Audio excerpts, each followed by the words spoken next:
السلام عليكم ورحمة الله وبركاته. اللهم صل وسلم وبارك على سيدنا ونبينا محمد وعلى آله وصحبه أجمعين. أهلا وسهلا بحضراتكم في البيت الكبير. الفترة اللي فاتت لاحظت في تعليقات، مش عندي يعني، في تعليقات عموما لما بخش بتفرج على القنوات بلاقي كتير بتقول الناس مش بتتفرج بجد، الناس مش مهتمية ومفيش تفاعل، وكأننا بقينا نلوم بعض على قلة الحماس أو قلة الجدية. بس تعالى نفكر سوا كده، هو احنا جينا هنا ليه؟ جينا عشان نتعلم وعشان نتطور وعشان حاجة في نفسنا. يبقى ليه نضيع الوقت في اللوم ونبعد تركيزنا على المفروض يخلينا ننجح؟ ما تخلوش حاجة تلهيكم، ما تحاولوش تحطوا نفسكم في دوامة اللوم، ده ما خشش ده دخل، وتبعدوا نفسكم عن الهدف الأساسي، اهتمامي بقناتي وبالمحتوى اللي بقدمه وبالفكرة اللي عايز أوصلها للناس. مين يخش مين ما يخشش ما اشغلش دماغي، عشان مفيش حاجة تلهيني عن الفكرة اللي موجودة عندي والمحتوى اللي عايز أوصله للناس. اللوم بيدي إحساس إننا واقفين مكاننا. كل مرة بنلوم فيها حد كأننا بنقول لنفسنا أنا مش مسؤول، هم السبب. لا، ما تخليهاش شماعة. لو المحتوى جيد، عندك كم مشترك؟ 2000، 5، 10؟ لا، احنا عايزين مليون يتفرج عليك أو عليك. مش هم دول الركيزة. المحتوى هيجيب ناس بره المشتركين من عندك أو من عندك عشان خاطر يتفرجوا على الفيديو ويستفيدوا منه. لو احنا بنقدم محتوى كويس ساعتها مش هيشغلني، مش هسأل مين بيخش ومين ما بيخشش. المحتوى اللي هيفرض نفسه، لازم تبقى عارف ده. الحقيقة مفيش حد هيحمسك ويقويك إلا نفسك، اللي هو بجد فعلا، اللي بيشتغل بجد وعنده جدية، مش بيستنى الناس تكون جادة معاه، هو اللي بيقود الطريق.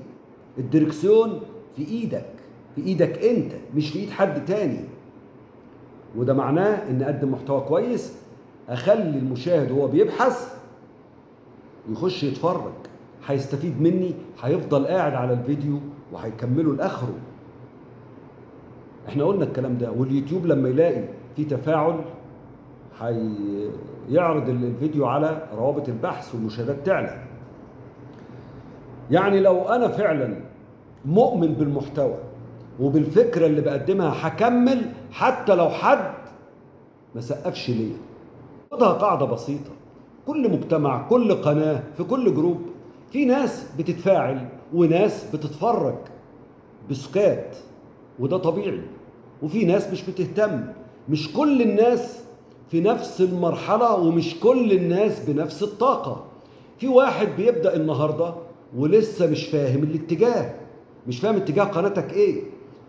وفي تاني بيتعب وبيسهر وبقى عايز يشوف نتائج أسرع. لكن بدل ما نلوم اللي لسه بيتفرج، خلينا نكون احنا الإلهام اللي بيخليه يبدأ يتحرك. خليك انت الحافز ان المشاهد يتابعك ويتفرج عليك. يعني لما حد يشوفك بتتفاعل بإيجابية وانك مهتم وبتطور، بتشجع، بتسأل، بتشارك تجربتك، غصب عنه هيتحمس وهيخش لك. الطاقة الإيجابية معدية أكتر من أي فيديو. أنا مش بقول إنك ما تتكلمش، بالعكس، بس خلي كلامك دايما يبني مش يهد. قول مثلا يلا يا جماعة النهاردة مثلا نشد حيلنا، واللي خلص الدرس يكتب تم مثلا، يعني في فيديو. بدل ما تقول له الناس مش بتتفاعل، الناس ما بتخشش، احنا جالنا احباط، احنا في ايه. الفرق بسيط في الكلام، بس ضخم في التأثير. خلي كلامنا اوصل المعنى باسلوب محدش يتضايق مني او احسسه ان بفرض نفسي عليه. هوصل نفس المعنى بطريقة مختلفة. افتكر دايما لو كل واحد ركز في نفسه وفي تطوره وفي استمراريته، القناة كلها هتتغير. مش لازم الكل يبدأ بنفس القوة، لكن المهم كل واحد يكمل على قد مقدرته. اسأل نفسك سؤال: هو أنا هنا عشان أكون متفرج ولا مؤثر؟ هل هدف ألوم الناس ولا أكون القدوة اللي الناس تتعلم منها؟ هدفي إيه؟ إن ألومه بس؟ ما حدش بيخش، ما حدش بيتفرج وأنا فاتح قناة عشان أقول للناس كده؟ لا طبعا. محتوى كويس، فكرة كويسة، المشاهد غصب عنه هيدور عليكي أو عليك ويتفرج على قناتك. المحتوى نفسه، غير طبعا قلنا العنوان بكلمات مفتاحية والصورة المصغرة. ابدأ النهاردة، شارك، علق، شجع غيرك. ولو شفت حد لسه مش جد، ساعده مش تهاجمه. يمكن كلمة بسيطة تكون سبب انه يتحرك. كلنا مرينا بمرحلة التردد، بمرحلة اليأس، بمرحلة الإحباط، كلنا مرينا بالمراحل دي.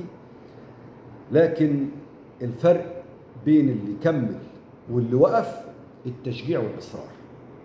من النهاردة مفيش لوم، في دعم، في تحفيز، في شغل، في نية صافية ان احنا ننجح سوا. القوة في الفريق مش في الانتقاد. لو داخل الفيديو عشان تتفرج ثانية او ثانيتين وتخرج، فاسمح لي اقول لك من القلب، الثانيتين دول ممكن يضيعوا منك فرصة تغير حياتك. ممكن الكلمة اللي انت محتاجها او انك هتستفيد منها تيجي في الثانية اللي بعد ما تكون انت خرجت، يعني تكون ضيعت عليك فرصة. ما تكمل، اسمع، ادي فرصة للمحتوى انه يوصل لك وتفكر فيه. احتمال كبير قوي انك خرجت في توقيت ما تستفيدش منه. كمل، مش هتفرق ثانية كمان او ثانيتين كمان. ايه اللي هيخليك يعني او هيخسرك انك تكمل مشاهدة ثانيتين كمان او 3 ثواني؟ وليه ما تتفرجش على الفيديو؟ ما دام دخلت استفيد. انت مش متفرج عشان تكمل وقت او تضيع وقت وخلاص. انت بتتفرج عشان تتعلم، تتطور، تتغير، عشان تبني نسخة اقوى منك. يبقى ازاي تسيب نفسك لعقلك اللي بيقول لك كده كفاية، ده ملل، بعد ثانيتين؟ وهل الثانيتين تقدر انت تستوعب فيهم حاجة وتستفيد من حاجة؟ وهنا بقى في نقطة لصاحب القناة.